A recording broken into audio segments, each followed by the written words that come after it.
Tamil Nadu teacher education யூனிவர்சிட்டியில் BEd படிக்கணும் அப்படின்னா நம்ம எதை செலக்ட் பண்ணுறது? 4 இயர்ஸ் பிஎட் படிக்கணுமா? 4 இயர்ஸ் படித்தா தான் நம்ம டீச்சர் ஆக முடியுமா? 2 இயர்ஸ் படித்தா தானா? இல்லை 1 இயர் படித்தா தானான்னு நிறைய பேருக்கு டவுட் இருந்தது. முன்னாடியெல்லாம் பார்த்தீங்கன்னா ஒரு வருஷத்தில் இப்போ 1 இயரில் படிச்சுட்டா நம்ம ஒரு டீச்சர் அப்படின்னு சொல்லி வந்துடும். இப்போ என்ன சொல்கிறாங்க, அப்பா அது கொஞ்சம் நடுவில் 2 வருஷம்னாங்க, இப்போ 4 வருஷம் ஆக்கிட்டாங்களா அப்படின்னு சொல்லிட்டு நிறைய பேர் வந்து ஐயையோ! அந்த அநியாயமா மாத்திட்டாங்களே அப்படின்னு சொல்லிட்டு நினைக்கிறாங்க. பட் அது மாதிரி இல்ல. நம்ம இதோட டீட்டெயில்ஸ் எல்லாத்தையும் பார்ப்போம் ஒண்ணு ஒண்ணா. ஃபர்ஸ்ட்டு 4 இயர்ஸ் கோர்ஸ் பிஎட் கோர்ஸ்னா என்ன அப்படின்னு சொல்லி பார்ப்போம். இதுக்கு பேர் இன்டகிரேட்டட் ப்ரோக்ராம்னு சொல்றாங்க. அதாவது இன்டகிரேட்டட்னா ஒரு சப்ஜெக்ட் இன்னொரு சப்ஜெக்ட்டையும் கலந்து படிக்கிற மாதிரி. அந்த ஒரு கோர்ஸையும் இன்னொரு கோர்ஸையும் கலந்து படிக்கிறது தான் இன்டகிரேட்டட். அப்போ நம்ம அந்த 4 இயர் பிஎட் அப்படின்னு சொல்லும்போது என்ன சொல்றாங்கன்னா, இப்போ நீங்க 11th 12th முடிச்ச உடனே என்ன செய்வாங்க, எல்லாருமே அவங்கவுங்க பேரண்ட்ஸ் எல்லாம் சொல்லுவாங்க 12th முடிச்ச உடனே இன்ஜினியரிங் சேருங்க அப்படின்வாங்க. அப்போ ஒரு 4 இயர்ஸ் அந்த குழந்தை வந்து இன்ஜினியரிங்க்கு ஒரு பிஇ அப்படின்ற ஒரு டிகிரியில போணுச்சுன்னா அந்த இன்ஜினியரிங் முடிக்க போது இன்ஜினியர் ஆக போகுதுன்றது தெரியும். அதே மாதிரி எம்பிபிஎஸ் படிக்கிறோம் அப்படின்னா அவங்க டாக்டர் ஆக போகிறாங்க அப்படிங்கிறது நமக்கு 12th முடிச்ச உடனே தெரிஞ்சிடும். அப்போ டீச்சர்ன்றவங்களுக்கு அந்த மாதிரி ஒரு வாய்ப்பு இல்லாமல் இருந்துச்சு. இப்போ ஆனால் அதை மாதிரி கொண்டு வந்திருக்காங்க. இது ஃபாரின் கண்ட்ரீஸ்லலாம் ஆல்ரெடி இருக்குது.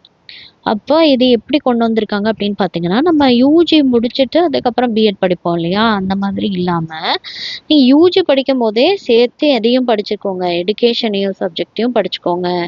ஹவு டு டீச் யுவர் சப்ஜெக்ட்னு படிச்சுக்கோங்க அப்படின்னு சொல்கிறாங்க.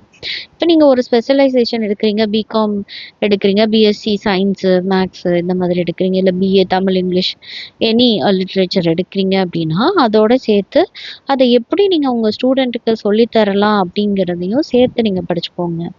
அப்போ நீங்கள் சேரும்போதே டீச்சர்னு சேர்ந்துடலாம். அப்போ 4 வருஷத்தில் இந்த கோர்ஸே முடிச்சிடலாம். யூஜியும் முடிச்சிடலாம், பிஎடையும் முடிச்சிடலாம் சைமல்டேனியஸ்லாம் அப்படின்னு சொல்லிட்டு இந்த மாதிரி ஒரு கோர்ஸை வந்து இந்தியன் கவர்மெண்ட் வந்து நமக்கு இதை கொடுத்துருக்கு. தமிழ்நாடு டீச்சர்ஸ் எஜுகேஷன் யூனிவர்சிட்டி மாத்திரம் இல்லை, ஆல் ஓவர் இந்தியா வந்து இந்த கோர்ஸ் வந்து அப்ளிகபிளாக இருக்குது. அதனால் நீங்கள் படிக்கும் போதே ஸ்பெஷலைசேஷன் சப்ஜெக்டோடு சேர்த்து பிஎடையும் படிக்கிறதுனால இந்த டிகிரிக்கு பேர் பிஎஸ்சி பிஎட், பிஏ பிஎட். இங்கேயே உங்களுக்கு வந்து இங்கே ஒரு டீச்சர்னு கொடுத்துருவாங்க. இந்த 4 இயர்ஸ் கோர்ஸில் வந்து ஏன் இந்த மாதிரி 4 இயர்ஸ் கோர்ஸ் கொண்டு வந்தாங்க அப்படின்னு பார்த்தீங்கன்னா, யாராக இருந்தாலும் ஒரு 3 இயர்ஸ் படிச்சுட்டு அதுக்கப்புறம் நடுவில் என்னவா மாற்றினாங்கன்னா 1 இயர் பிஎட் கோர்ஸை 2 இயர்ஸ்னு மாற்றுறாங்க. மொத்தம் 5 வருஷம் படிக்க வேண்டியதாக இருந்துச்சு. பிஎட் படித்து அதுக்கப்புறம் தான் டீச்சர் ஆக முடியும். அந்த மாதிரி இல்லாமல் யூஜி படிச்சுட்டு அந்த மாதிரி 5 இயர்ஸ் ஸ்பெண்ட் பண்ண தேவையில்லை. அவங்க வந்து யூஜி படிச்சுட்டு அதோட சேர்த்து பிஎடையும் படித்தாங்க அப்படின்னா 4 இயர்ஸில் இதை முடிச்சிடலாம் அப்படிங்கிறதுக்காக தான் இந்த 4 இயர்ஸ் இன்டகிரேட்டட் பிஎட் ப்ரோக்ராமை வந்து நம்ம இந்தியன் கவர்மெண்ட் கொண்டு வந்தாங்க. அதுக்கப்புறம் பார்த்திங்கன்னா இது 4 இயர்ஸ் கோர்ஸோட டீட்டெயில்ஸு. அதை யார் சேரலாம் அப்படின்னா 12th சேரலாம். 12th முடித்தவங்க யாராக இருந்தாலும் அதுக்கு சேரலாம், எலிஜிபிள் அவங்க. இப்போ இதே வந்து 1 இயர் கோர்ஸ் கொண்டாடுறேன் அப்படின்னு சொல்லியிருக்காங்க. அதாவது 2025 நீங்கள் ஜாயின் பண்ணுற ஸ்டூடெண்ட்ஸ் யாராவது உங்களுக்கு தெரிஞ்சவங்க இருந்தாலும் சரி, நீங்கள் யாருக்காவது ரெஃபர் பண்ணுறீங்க, சஜஸ்ட் பண்ணுறீங்க உங்கள் ரிலேட்டிவ்க்கு அப்படின்னு சொன்னாக்கும் இந்த டீட்டெயில்ஸ் எல்லாம் தெரிஞ்சால் தான் நீங்கள் வந்து கிளியர் எக்ஸ்ப்ளனேஷன் கொடுக்க முடியும். 1 இயர் பிஎட் கோர்ஸ் அப்படின்னு சொன்னாக்கா அதுக்கு எலிஜிபிள் யாருன்னு பார்த்தீங்கன்னா எல்லாருமே 1 இயர் தான் அப்படின்னு சொல்லி நினைக்கிறீங்களா அப்படின்னா அது கிடையாது. Not all graduates. ஓகே, எல்லா யூஜி முடித்தவங்களும் கிடையாது, இதுக்கு எலிஜிபிள் கிடையாது. 2 இயர்ஸ் ப்ரோக்ராம் படிக்கிறதுக்கு 1 இயர் ப்ரோக்ராம் படிக்கிறதுக்கு.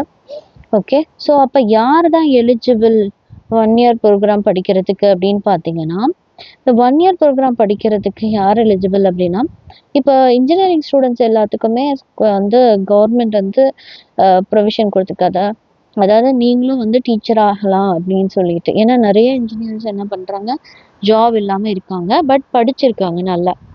ஆனால் அவங்களுக்கு எல்லாத்துக்குமே ஒரு டீச்சர் ஆகிற ஆப்பர்ச்சுனிட்டி கிடையாது ஸ்கூல்ஸில்.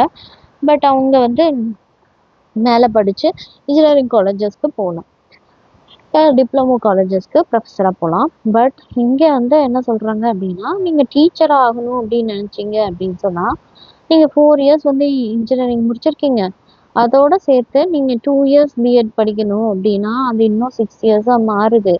அதனால உங்களுக்கு என்ன தேவையில்ல, இவ்வளோ வருஷம் நீங்கள் வந்து ஸ்பெண்ட் பண்ணி படிக்க தேவையில்ல. நீங்கள் 1 இயர் படிச்சீங்கன்னா டோட்டலாக 5 இயர்ஸ் உங்களுக்கு ஆயிடுது அப்படின்னு சொல்கிறாங்க. அதே மாதிரியே போஸ்ட் கிராஜுவேட் முடித்தவங்க, அடுத்தது ஃபஸ்ட்டு இன்ஜினியரிங் முடித்தவங்க அந்த மாதிரி படிக்கலாம். அடுத்தது போஸ்ட் கிராஜுவேட் முடித்தவங்க என்ன பண்ணலாம் அப்படின்னு சொன்னாக்கா, போஸ்ட் கிராஜுவேட்னா என்னது, யூஜி முடிச்சுட்டு பிஎஸ்சி மேக்ஸ் முடிச்சுட்டு எம்எஸ்சி மேக்ஸ் முடித்தவங்களுக்கு 1 இயர் எலிஜிபிலிட்டி.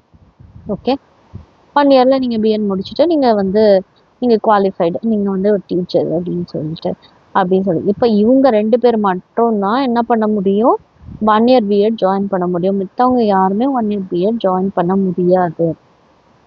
அப்போ 2 இயர்ஸ் கோர்ஸ் யாருக்கு அப்படின்னா, நீங்கள் யூஜி 3 இயர்ஸ் படிச்சிருக்கீங்க, அதாவது BA Tamil English, BSc maths science social, இவங்க எல்லாரும் என்ன பண்ணுறீங்க, பிகாம் ஸ்டூடெண்ட்ஸ் எல்லாருக்குமே இந்த 3 இயர்ஸ் கோர்ஸ் படிச்சிருக்கீங்க இல்லையா, அவங்களுக்கு தான் இந்த 2 இயர்ஸ் பிஎட் ப்ரோக்ராம் இனிமேட்டு வர காலங்களில்.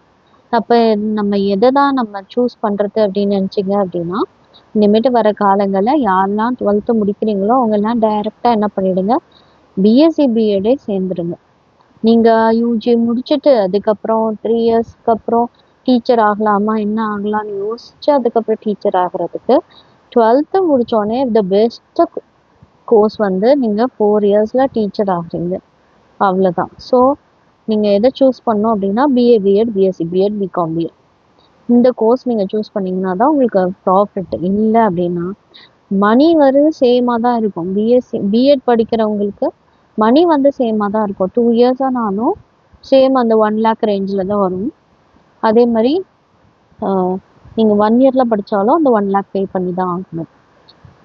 நீங்கள் சூஸ் பண்ணும் போதே, இனிமேட்டு வர ஜென்ரேஷன் சூஸ் பண்ணும் போதே நீங்கள் சஜஸ்ட் பண்ணுறது பிஎஸ்சி பிஎடே நீ சேர்ந்துட்டு டீச்சர் ஆகணுன்ற ஆசை உனக்கு இருந்துச்சுன்னா அப்படின்னு நீங்கள் சொல்லிவிடுங்க.